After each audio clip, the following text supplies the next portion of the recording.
Uh, I'm really fortunate that my co-host is with me today, Lotta Shepherd. Unfortunately, Lotta Shepherd, also with the American Friends Service Committee in West Virginia, has lost her voice. Lotta, could you croak for us just for our amusement and entertainment? Hi, everyone. That was awesome. That made my day. Okay. So just an overview. The first session we had is kind of a general orientation toward restorative practices. We were privileged to hear Reverend Ronald English give a talk about that. He was ordained by Dr. Martin Luther King and works with our program in West Virginia. Attorney Brenda Wall gave a real overview of how people have done restorative practices in many different settings, including the legal system, which isn't exactly the most restorative. There are also that last week's session is available online, so feel free to, I think that'll be put in the chat. And I encourage you as you come in, place your name, where you're from, and feel free to acknowledge those who occupied the land before us who were displaced. So we'll give that just a minute.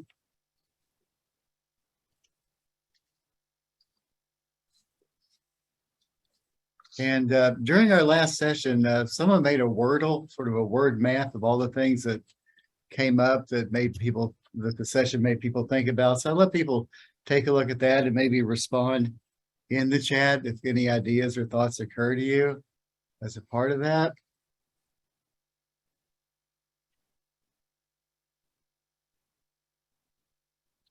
Again, we're looking at connection, hope, healing, respect, joy, reconciliation, listening, empathy, compassion, restore, forgiveness, grace, appreciation, intuition, love, caring, collaboration, kindness, all that stuff.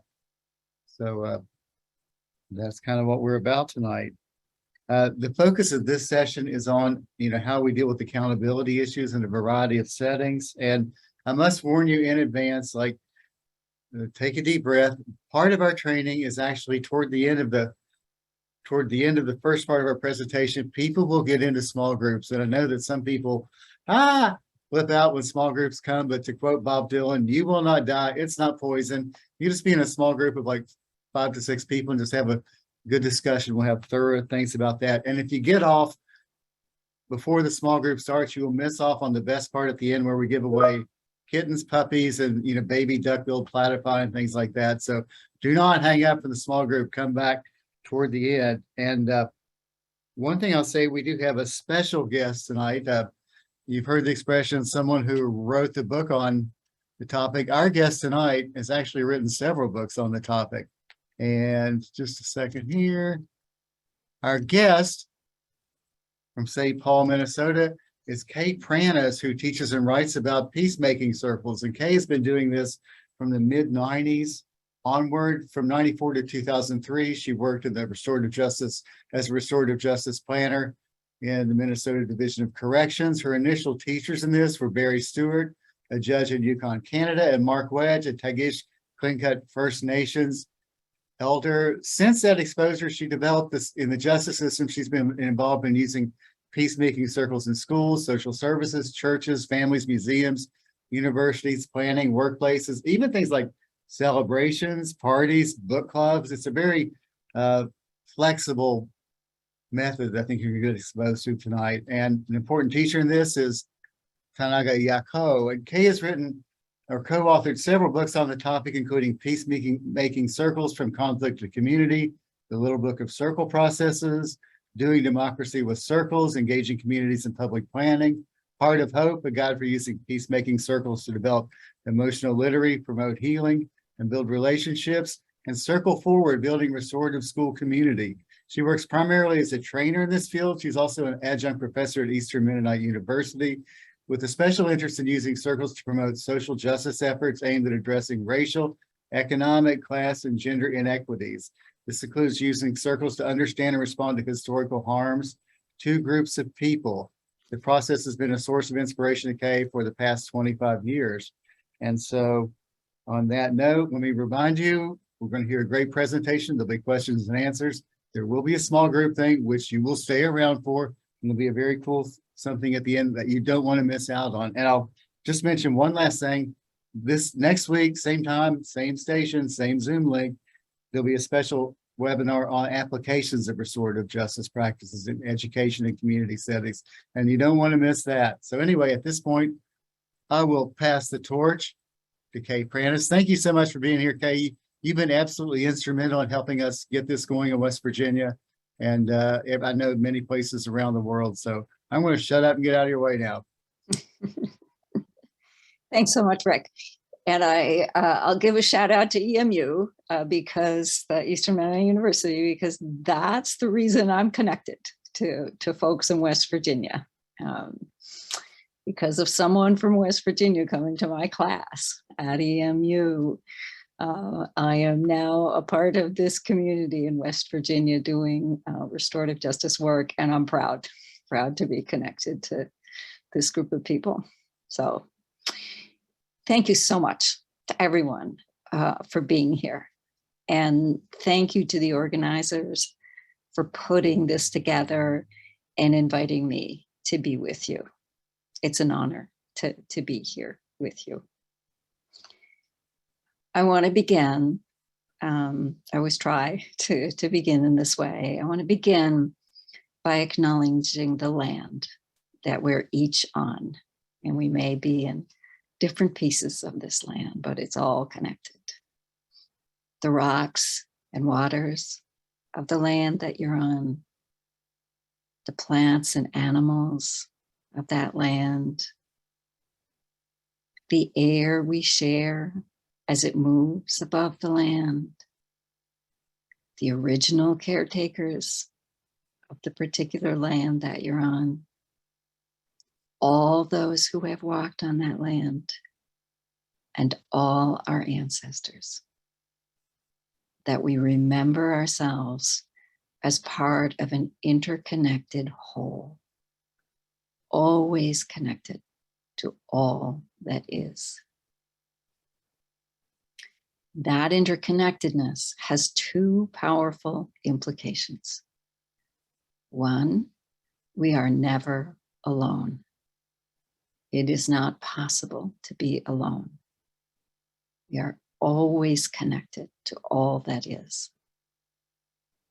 And two, everything we do impacts the entire universe because everything is interconnected. This is where accountability starts. Everything is connected, so we are responsible for how our actions and words ripple out into the universe and impact others. I want to share two quotes as we begin, because very often this term accountability is used when we are looking at someone else as the enemy at some level. So two quotes, inviting wisdom and perspective about how we might think about that.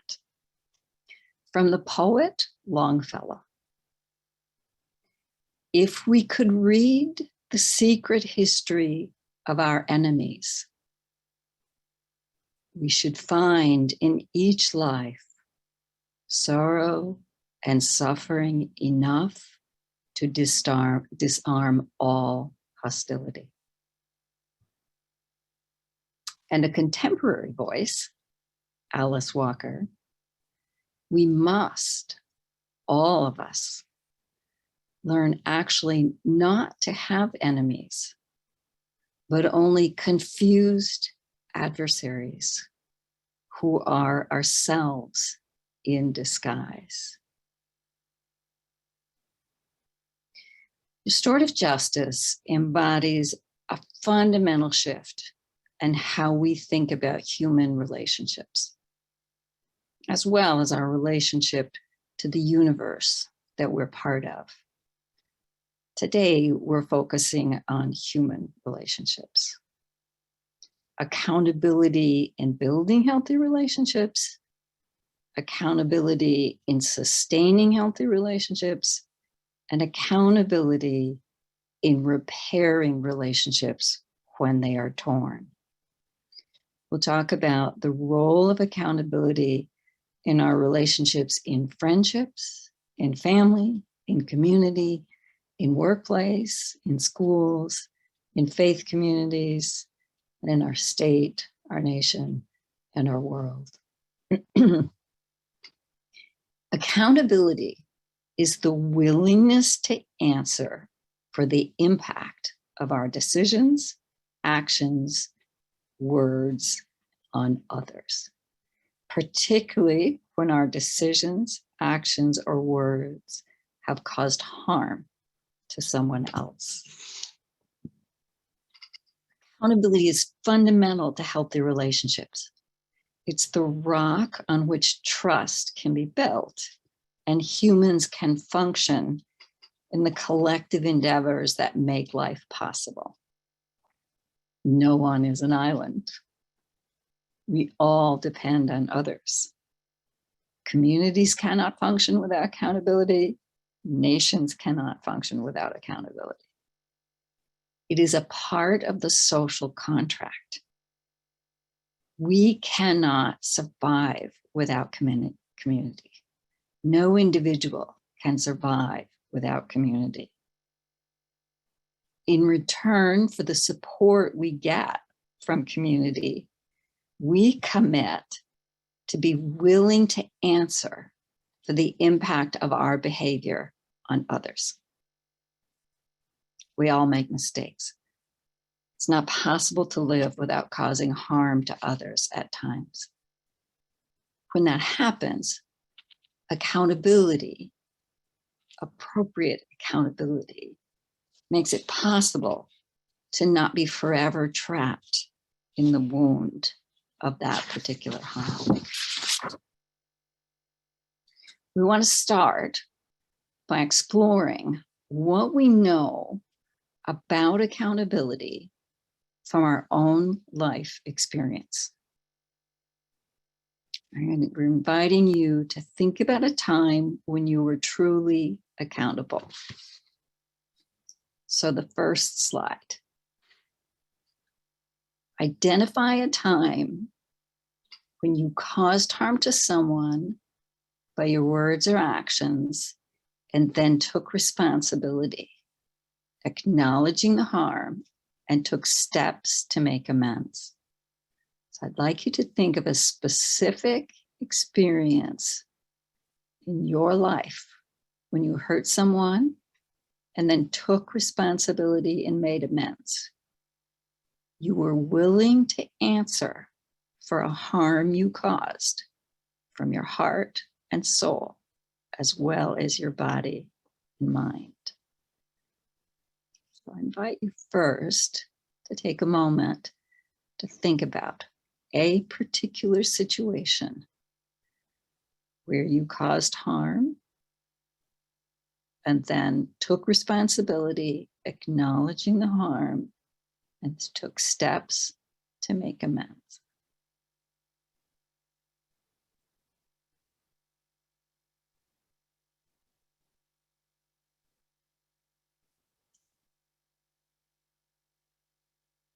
And close your eyes if that helps you to focus.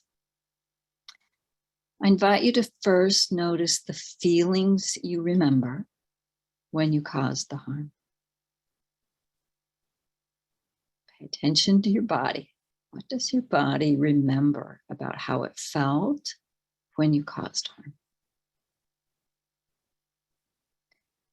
Then I invite you to remember, to notice, remember the feelings when you made amends for that particular harm.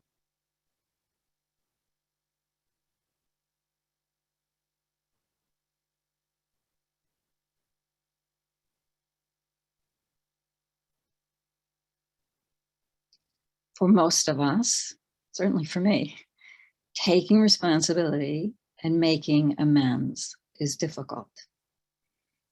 When I do this exercise, I keep remembering more times that I didn't take responsibility than times that I did. It is very difficult to take responsibility and make amends. So I'd like you to think about what supported you in doing that. in that particular situation, what made it possible for you to be vulnerable enough to take responsibility and make amends?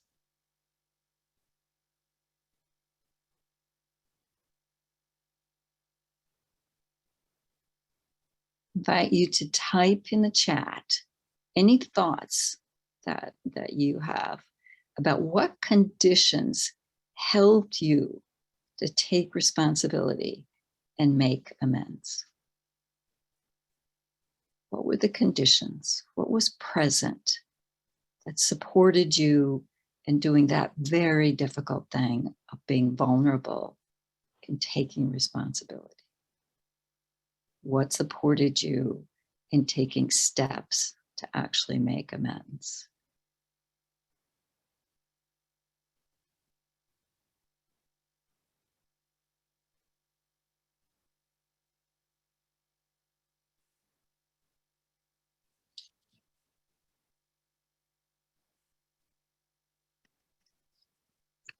Okay, coming up in the chat, we have commitment to faith and practice, commitment to family, the importance of relationships, group support, conscious needing to be in relation with that person in the future, meditation, realizing the other person had suffered from the choice I had made, knowing I was still loved by the person I had hurt, unconditional love from family, asking for help and getting it from a friend held in high esteem, person being available to be approached, commitment to faith and practice, the AA approach, 12-step recovery, about making amendments if we can, knowing the depths of the harm that was caused, help to make amends because not being able to live with the guilt, living in congruency with self and higher power. A young woman brought to my attention microaggression I'd made, the belief that I would help healing to the person I had hurt and myself, commitment to repairing harm.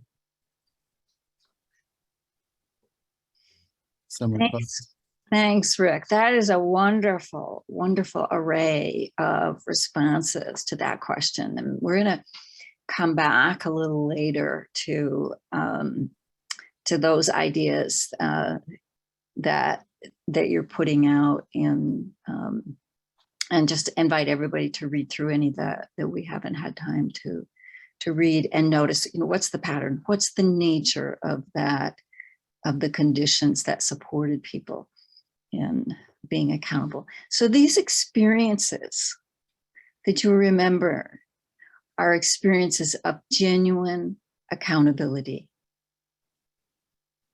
That's what we mean by accountability in the restorative justice framework.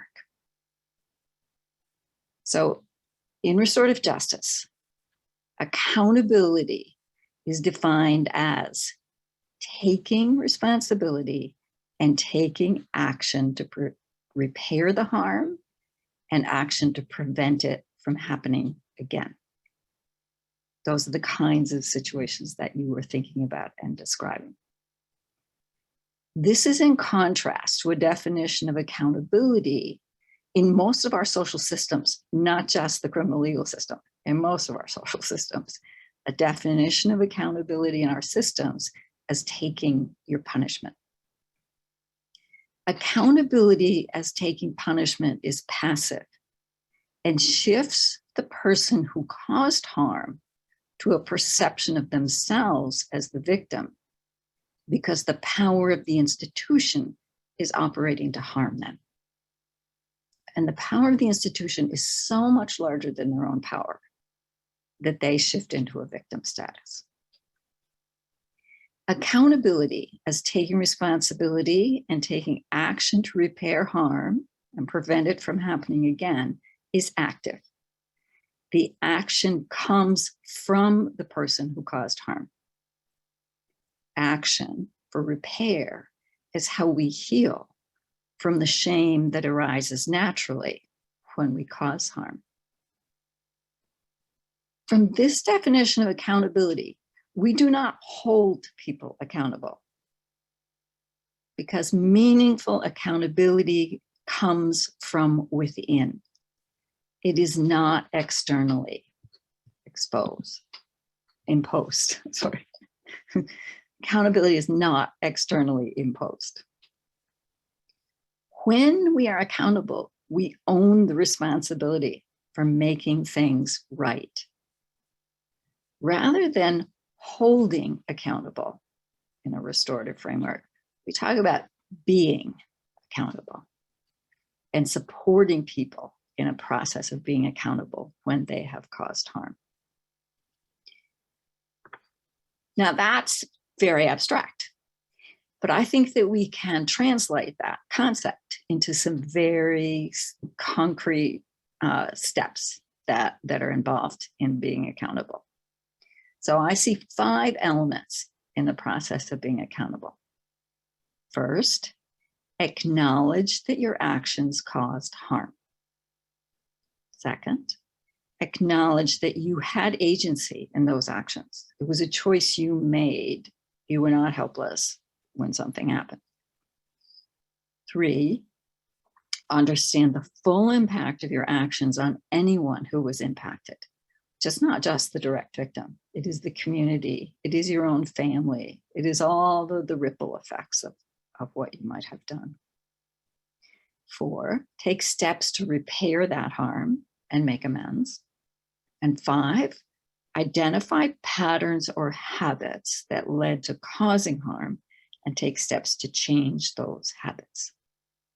So those elements define very clear parameters for what accountability looks like. It is, you see acknowledgement of the harm and acknowledgement that it was a choice around which there was agency. And you see listening. And you see actual steps to repair and make amends. And you see steps to prevent that from happening again.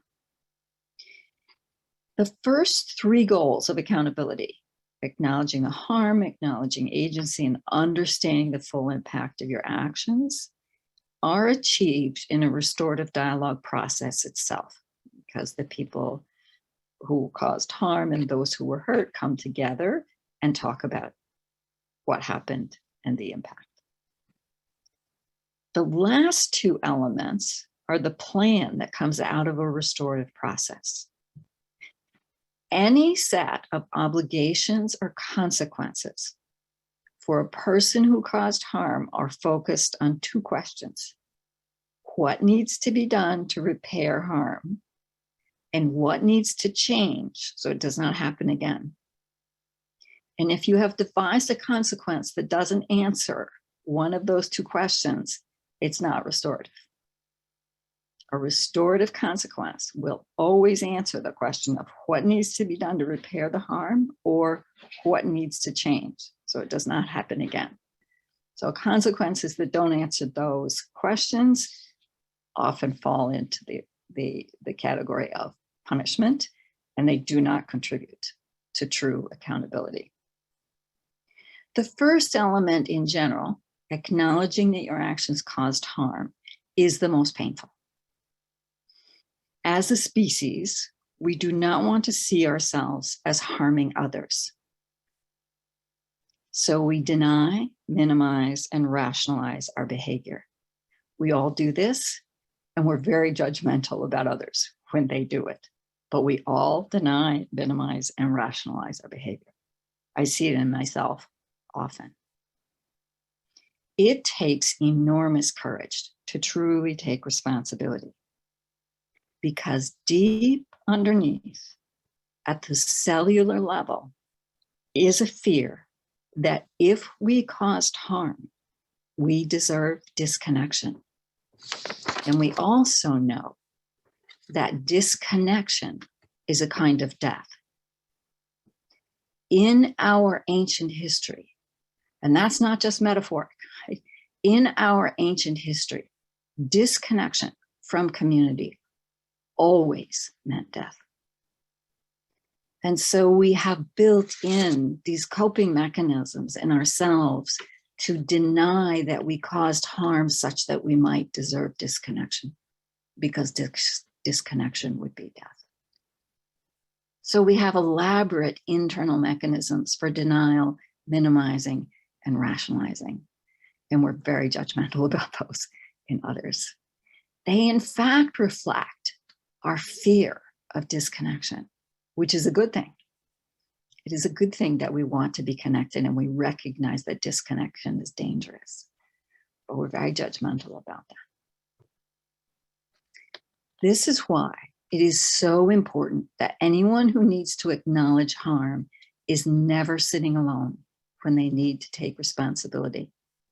They must have someone next to them who will love them no matter what they have done.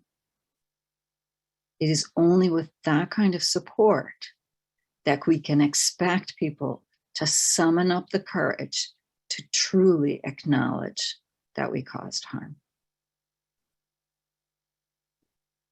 And it's very important to explore accountability in our own lives before we expect others to be accountable.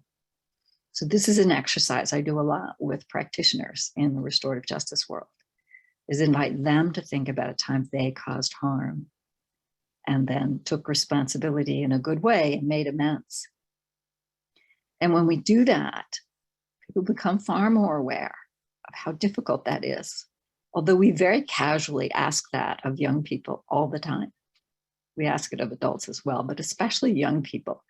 We expect them to immediately take responsibility, when in fact, that's a really, really hard thing to do. And there's not a lot of role model for it in their lives often.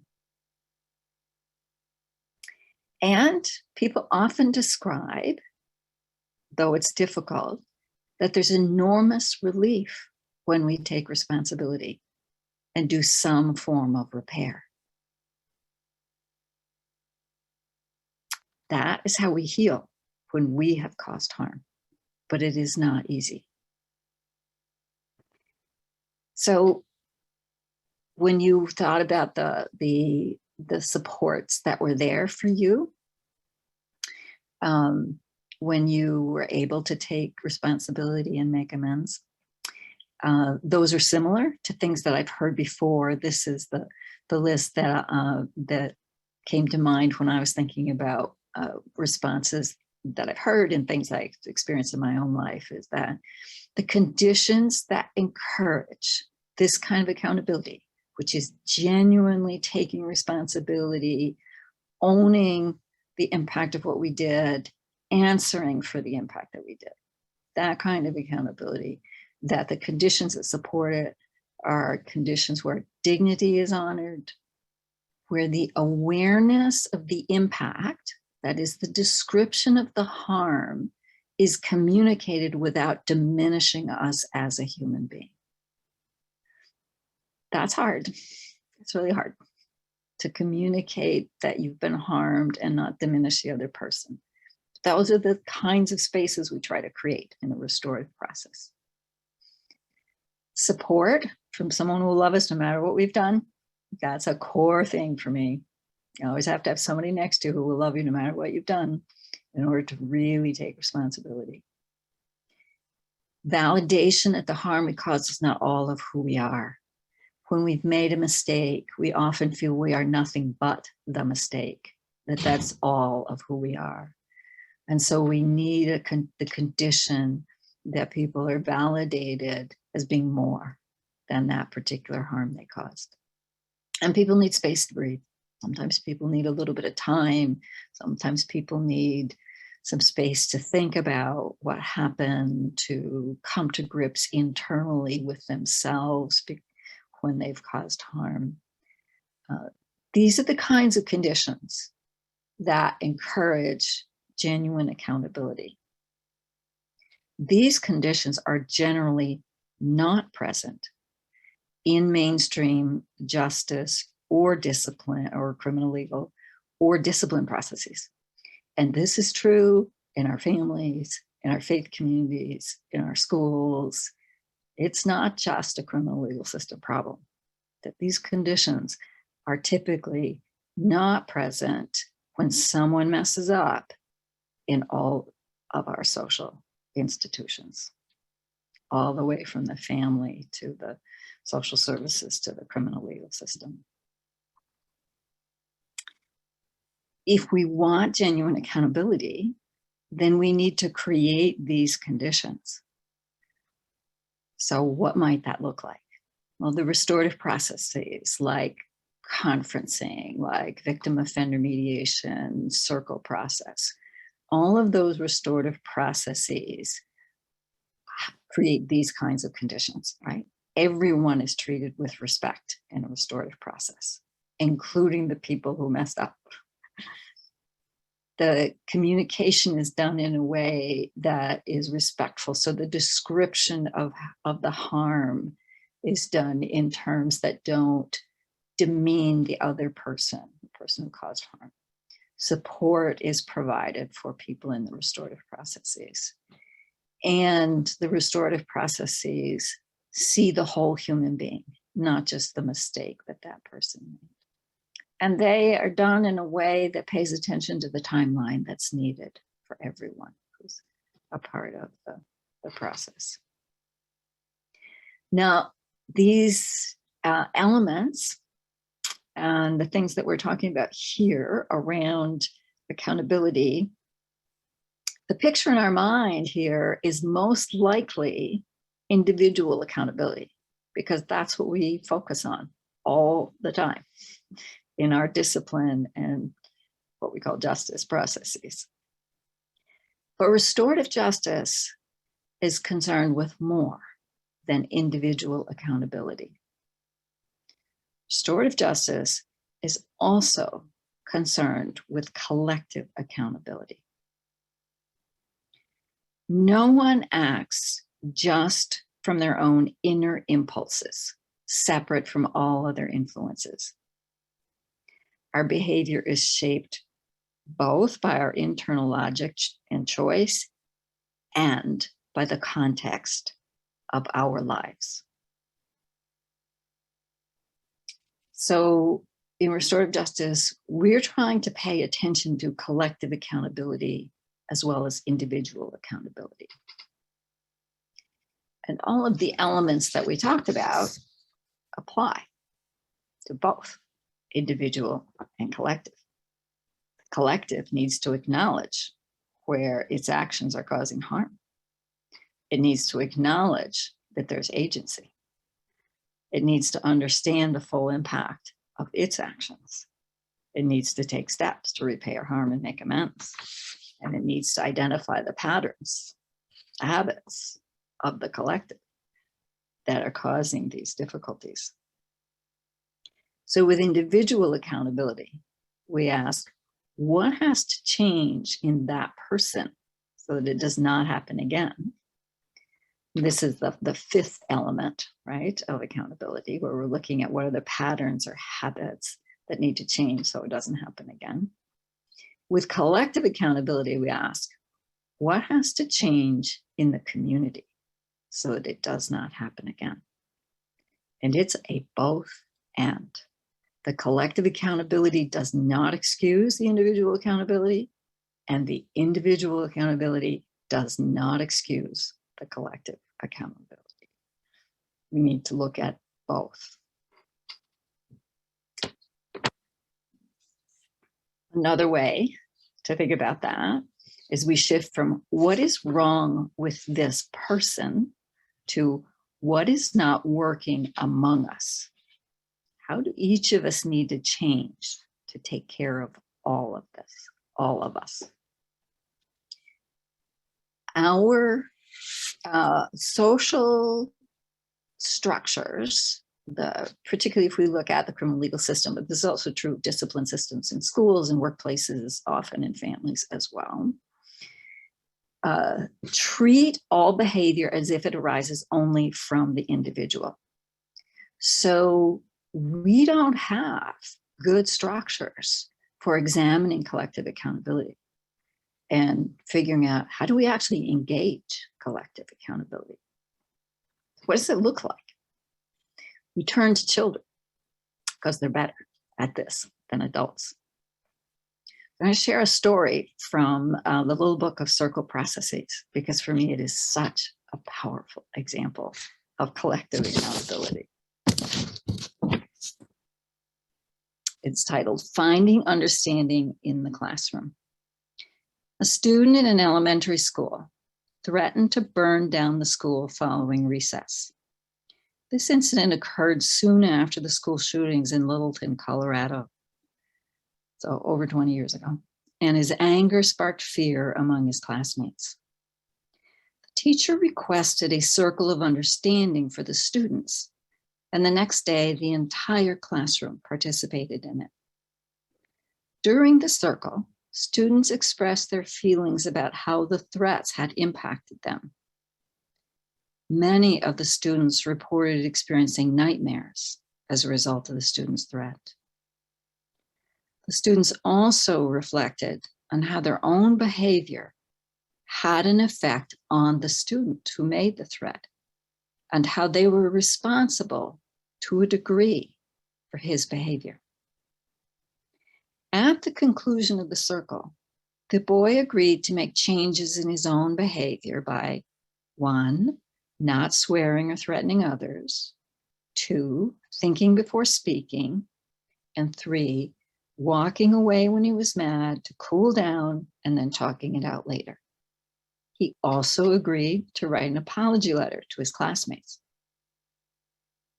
His classmates agreed to make changes in their behavior by 1, being nicer to him, 2, not telling lies about him, 3, not teasing him, 4, playing with him so he would have more friends, 5, being his partner in class, 6, helping him make new friends, 7, sticking up for him in a good way, 8, forgiving him and giving him a second chance, and 9, playing basketball with him after school. This is what collective accountability looks like. Acknowledging the community role in the situation and seeking ways to make sure it does not happen again. These children really created the answer to the question, how do each of us need to change to take care of all of us? Even though I do not think the question was posed in that way, I have only learned to pose that question so clearly after working years and years of working in restorative justice. The children organically began to look at their own role and what they could do to change the context of the behavior of their classmate. This is what collective accountability looks like. The fact that children do this more readily suggests to me that we are socialized out of this awareness and sense of responsibility by the habits and messages of our culture. As adults, we need to be more intentional to engage our natural sense of collective accountability. I think we're just at the beginning of learning how to engage collective accountability in our formal structures. But there are 2 examples that arose actually during COVID and that time of so much change. Both were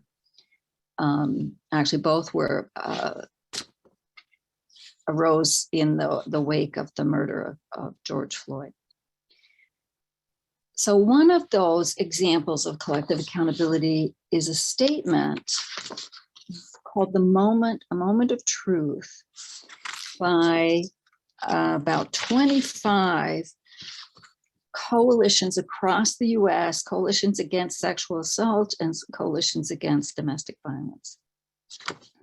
And they came together in June of 2020, this group of people, and they came out with a statement that says, among other things, we, the undersigned sexual assault and domestic violence state coalitions, call ourselves to account for ways in which this movement and particularly the white leadership within this movement, has repeatedly failed Black, Indigenous, and people of color survivors, leaders, organizations, and movements. And they go on to be very specific about the ways in which they believe that they have failed those communities. Later in this piece, they write, "This moment has been long in coming. We must be responsible for the ways in which our movement work directly contradicts our values. We espouse nonviolence, self-determination, freedom for all people, and the right to bodily autonomy as we simultaneously contribute to a pro-arrest and oppressive system that is designed to isolate, punish, and control." That's an example of collective accountability. A group of people coming together, naming harm that they've caused, acknowledging that that was a choice, and identifying the steps that they will take to repair that harm and to make changes so it doesn't happen again. The other example is an individual case that happened in here in St. Paul, Ramsey County. In the wake of George Floyd murder and all of the activism, the Columbus statue in front of the Capitol building in St. Paul, capital of Minnesota, was taken down. And the person who led that was charged. That case was referred to a circle process where they had dialogue with community members. The man who led that effort was a Native American. There were members of the Native American community in that process. There were members of the Italian community who felt connection to Columbus. There were general members of the community and the prosecutor's office. At the end of that process, there were several things that were required. There was an agreement about things that the Native American man would do. But the part that really matters around collective accountability is that the Ramsey County prosecutor read the following statement in court. As a result of the perspectives that emerged from the community during the restorative justice circles, the prosecutor hereby acknowledges the following as essential to the goal of achieving justice, accountability, healing, and restoration in this matter. 1, the violence, exploitation, and forced assimilation that has been inflicted upon Native people has been perpetuated from colonial times into modern times, and the trauma resulting from it is still present. The impact of those harms is largely unrecognized by or unknown to the dominant community. 2, legal processes are reflective of the perspectives of the dominant culture. This is a statement by the prosecutor's office. 3, there have been inquiries into and efforts to seek removal of the Columbus statue, even by state legislators, that received little to no consideration. And there was not actually a mechanism in place in the law to effect the removal of the statue. We must acknowledge the failure of public systems to address this situation as a contributing factor. 4, there was a context for this unlawful act that was committed out of civil disobedience that we should seek to understand and reckon with in determining the legal system's response to this act. So we have a couple of small examples of trying to develop that ground of collective accountability. But like I said, I think we're just at the beginning of trying to figure that. I want to talk a little bit about the relationship between punishment and accountability. So because we're coming from a paradigm that has equated accountability and punishment. But the definition that we are given to accountability, which is taking responsibility and making amends to the next, as much as possible, that's not compatible with punishment. So I want to take a look more closely at what's the relationship between punishment and this genuine kind of accountability we're talking about. As a society, we operate from the assumption that punishment promotes accountability. The reality is exactly the opposite. Punishment interferes with genuine accountability and reduces the likelihood of genuine accountability. Let's look at the nature of punishment in relation to genuine accountability. Punishment takes our attention to self-protection, to a perception of ourselves as victimized. And that's not helpful for accountability. Punishment reduces our ability to feel empathy for someone we harmed because we're worried about ourselves as the victim. Punishment engages the more primitive part of our brain, vigilance, wariness, self-protection, so that we cannot engage the higher cortex of awareness of others, empathy, rational understanding of the impact of our behavior on others, what we call emotional intelligence. We can't engage our emotional intelligence when we're in the primitive part of our brain, and punishment takes us right to the primitive part of our brain. Another problem, punishment models power over others when something goes wrong, which then justifies harming others when we feel an injustice. Very often, the person causing harm felt some prior injustice. The punishment model suggests that harming others is appropriate as a way of expressing injustice. Punishment isolates those who make mistakes. Genuine accountability requires connection rather than isolation. Denial, deflection, rationalization, and minimization are strategies in response to the fear of isolation. Deep human fear of isolation makes accountability very difficult without reassurance that we still belong. But punishment sends a message of not belonging. Exclusion, both in our direct actions of exclusion, but even in our implicit messages when we're not using direct actions of exclusion like prison. Because it interferes with genuine accountability, punishment cannot deliver what most victims need most from those who cause harm. Acknowledgement of causing harm, understanding of how their behavior impacted the one who was hurt, and expressions of genuine remorse. Those things can promote healing for the people who were harmed, but punishment blocks those possibilities.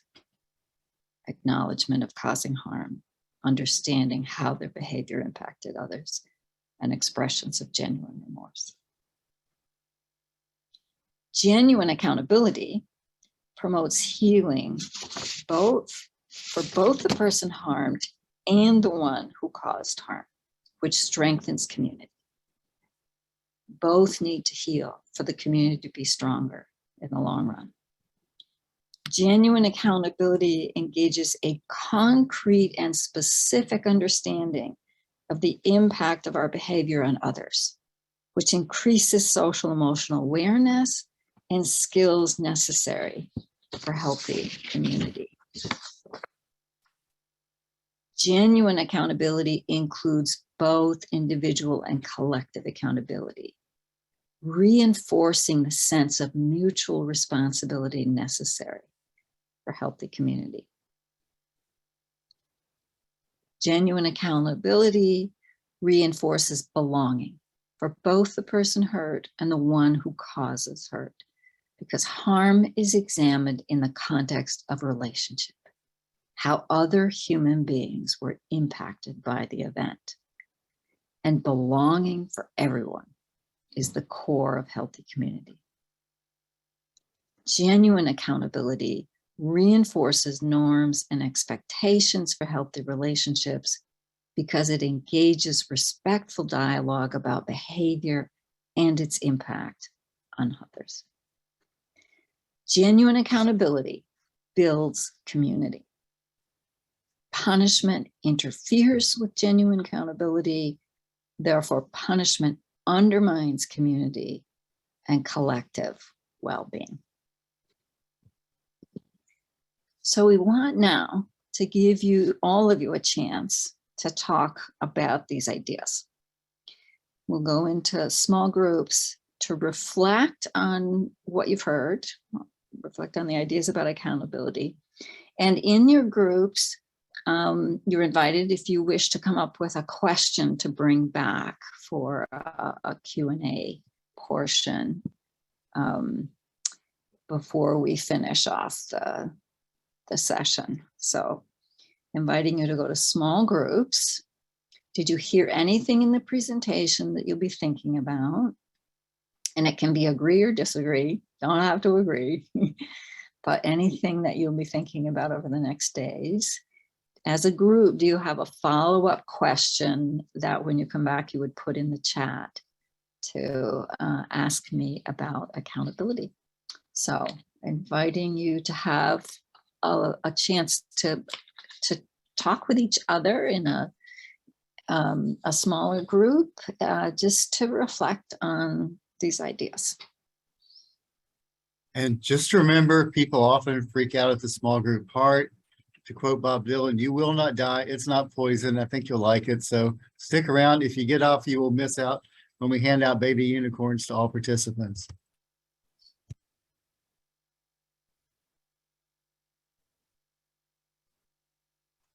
Just give me 1 second.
All right, everyone should be back now.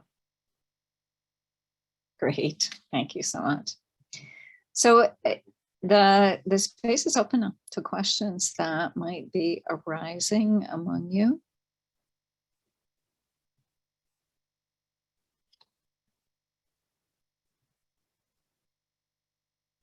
It's okay. There's quite a bit of questions. One I'll start with is, how do we get people to make amends if they're not in a space where they want to? So, so we don't think about this as persuasion or getting people to do something. We think about what's the barrier for that person to make amends, to acknowledge harm. And sometimes people aren't ready, right? And that involves some patience. And so for me, the restorative perspective is always that the assumption that we may not be there yet, but it's possible to get there. So accepting people where they are initially, and then caring about what might be going on for them. But most of the time, the reason that people don't want to acknowledge and make amends is that they feel shame. And they don't want to own up because then it feels more shameful. So the more that we can reduce the degree to which people feel isolated or shamed, the more likely they are to be able to start moving in that direction. But in the circle process, actually, the circle is really powerful for this particular issue. So one of the things that we do in circle when someone has caused harms, before we talk about the harm that that person caused, we have some conversations about different contexts where all of us have caused harm. We have some conversation about times in our lives when we messed up. So we level the playing field. We get away from the idea that the only person in this room, whoever messed up, is the one that we're now focused on, who we think needs to be accountable. And we remember that all of us, so we share stories from our own lives about times that we might have messed up, not directly related to the current incident. And that process makes it more possible for someone to own up because they don't feel completely alone as the one with warts all over them when everybody else looks like they have really fine skin. So it's very much about creating a context in which the person doesn't feel isolated, doesn't feel alone, doesn't feel like the fingers are all pointed at them. And you've got others modeling the idea that it's safe to actually own making a mistake, that one can do that, and as Rick said, not die. So you try to create role modeling, you try to create an environment where other people are vulnerable about places in their lives where they've messed up. And then people are more likely to be able to own and to make amends. And sometimes they're not ready. If you've had an entire lifetime of people pointing fingers at you and making you feel like you're less than human, it takes a while before you can break through the layers and layers and layers of self-protection that people have put on themselves because the world has taught them that it's not safe to be vulnerable. Right? For most people caught in situations like this, the world has taught them it's not safe to be vulnerable, to own making a mistake and have actual remorse and a desire to make amends. It's a very vulnerable place. So we need to be working on making our world one in which vulnerability is more possible than it currently is. Okay, I'm sorry, this is not a multiple choice quiz. You have tough questions all the way down. Another one that came up is, how do you support the person harmed while still supporting the fact that the person who did the harm is also hurting? So in a restorative process, you do individual preparation with people where it's not too difficult to be supportive in both directions. And then when you bring people together, you make sure they each have one or more supporters with them so that they feel supported, even though they may have to hear something that's hard to hear. For instance, the person who caused harm is going to have to hear about the harm they caused. That's going to be painful. And as a facilitator in these processes, you need to care about both. You need to see the humanity in both.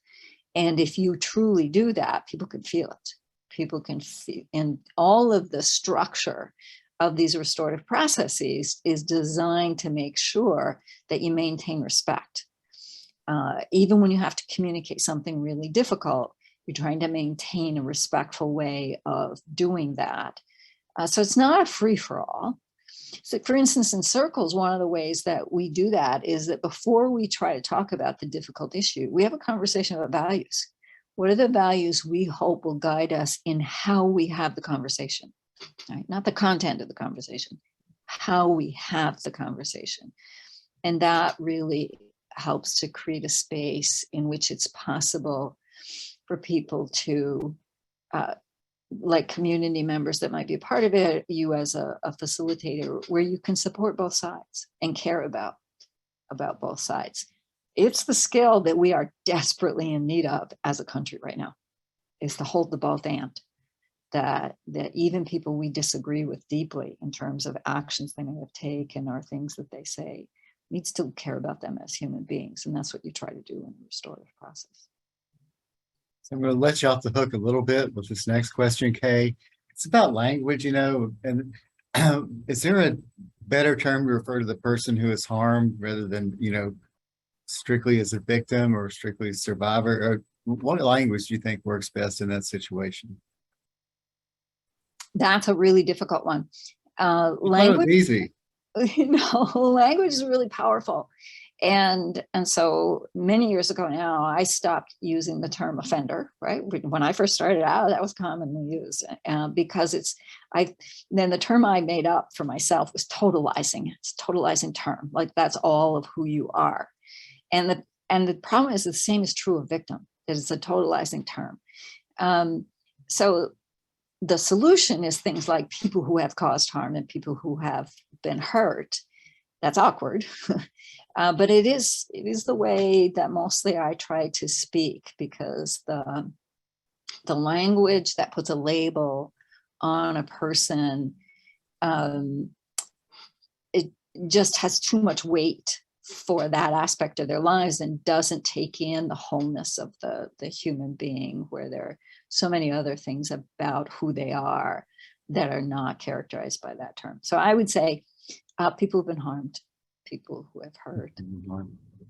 Okay, since that one was hard, I'm going to throw a hard one at you that may be easy for you this time.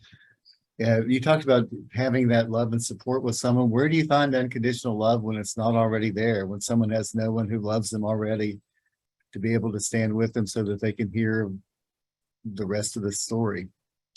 So a couple of things that you do there. In practice, one of the things that you do is to ask the person about an earlier point in their life. Was there somebody they could call for a ride? Was there a, like when you're working with young people, was there a teacher in elementary school that they thought cared about them? And sometimes you reach back in their life. They may be at a point now where they appear to be completely disconnected, but you reach back in their lives and look for someone that they feel positive about. And often that person, though they may not have had contact for years, person is often honored to be identified in that way, and sometimes will step up. The other solution that people use in actual practice is that you develop a pool of community volunteers who are willing to get involved in the lives of the folks that you're working with, and they need to be willing to stay. You can't just jump in and be there for a moment and then be gone. That's a problem.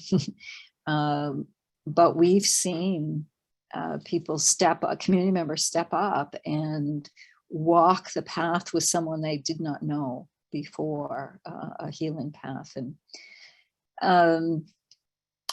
so I think this is a place where, as a culture, we don't do very well. We're so individualistic that if a person says, well, I don't have anybody, we just say, oh, okay, then you'll just sit here by yourself. That we have to work a lot harder at finding where there might be connections that the person doesn't even recognize in their own lives, or you look for these connections that came earlier. And I just think we have to not give up easily. We have to really, really work at, because sometimes people say, I don't want anybody else there. No, you really try to move toward this being a process that's not just held by an individual. It isn't just an individual situation ever, right? All behavior is shaped by the context that the person is in, and that means the other people in their lives. So, yeah. Well, you made that tough one pretty easy. So this is like the $64 million question. So take a deep breath, Kay. How do we make RJ happen in our communities in a way that actually works? Piece of cake, right? You got that. So you start where you are and use what you've got. When I started in this work, so I first learned about restorative justice in '89. got that job at the Department of Corrections in '94, and nobody had heard of restorative justice. And so I started out just by talking about these ideas. Anytime 2 or more people would gather, I would come and share these ideas with them. And then I watched for where the light got reflected back. I thought of it as putting out light in the community or wherever people would listen.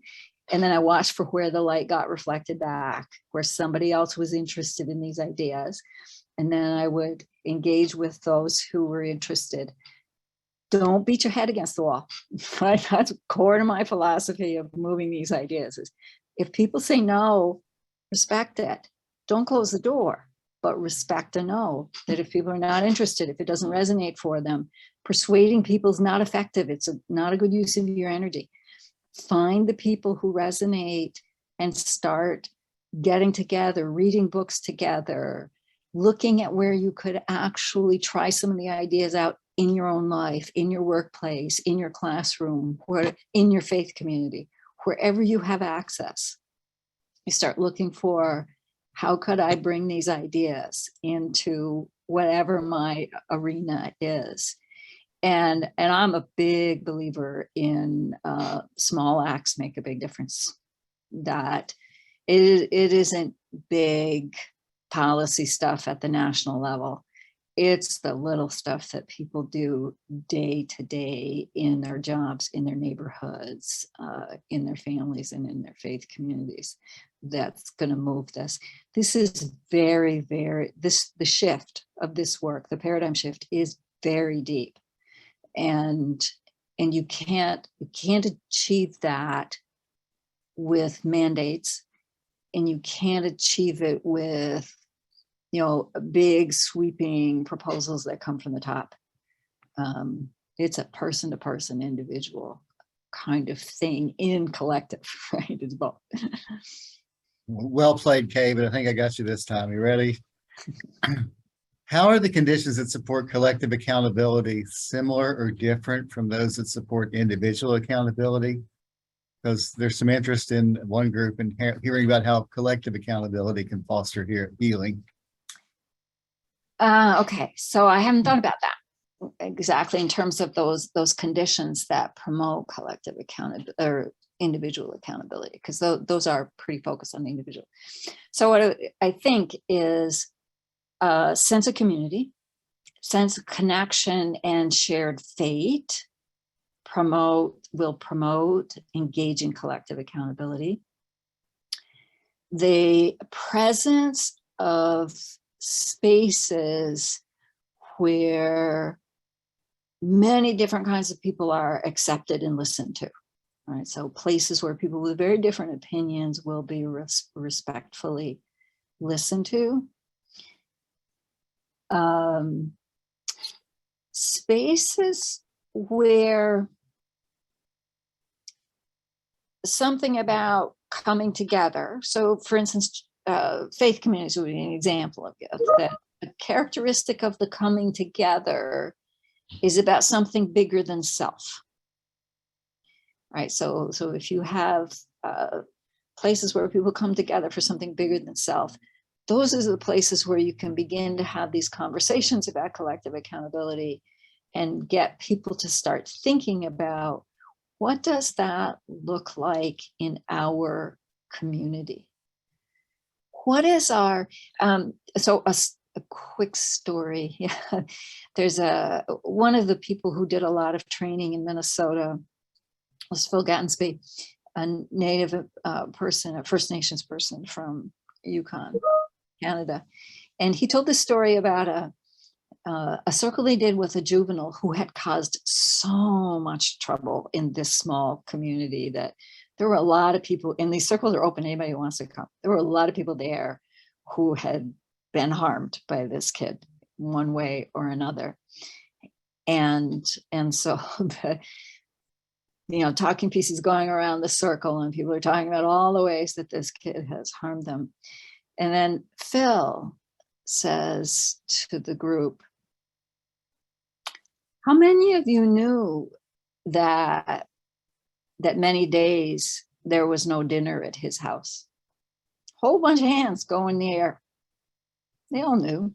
Many days there was no dinner at his house. And then Phil says, how many of you invited him for dinner? And no hands went up. Okay. Those two questions suddenly just big mind shift, right? Recognizing collective accountability. So we got to figure out what are the questions that we need to ask that will help us pay attention to what we didn't do that we might have done, or what we could be doing now that we haven't got going yet. And how do we think of all children as our children? So there's a lot in language, paying attention to our language. There was one of the early pioneers in this work always said, our kids. He worked with juveniles, our kids. Always when he spoke. So nobody could deny that they belong to all of us. We're all responsible for their well-being. Well played, Kay. I'll get you next time, okay? So, we're coming up on the end of our time. Just remember next week, same time, same channel, we're gonna look at some practical applications. This conversation made me think of the work of Philip Zimbardo, who wrote a great book, The Lucifer Effect. And he talked about how when we're often judging harm, we just look at the disposition of the person and not the situation, because put anyone in certain situations, we'd all do things we aren't proud of. And beyond that, there's the system that gets set up by people who don't get their hands dirty. So y'all take that home and work on it over the next week. And again, next week, same time. If you want to put any final thoughts into the chat as we fade away. And next week, we'll try to figure out the sound, so there'll be some Bob Marley music coming in. Thank you so much, Kay. Great job tonight. And thank you to everyone who participated. Thanks to everyone who didn't freak out about the small groups. Your baby uniforms will come in the unicorns will come in the mail probably tomorrow morning, delivered by a union driver. So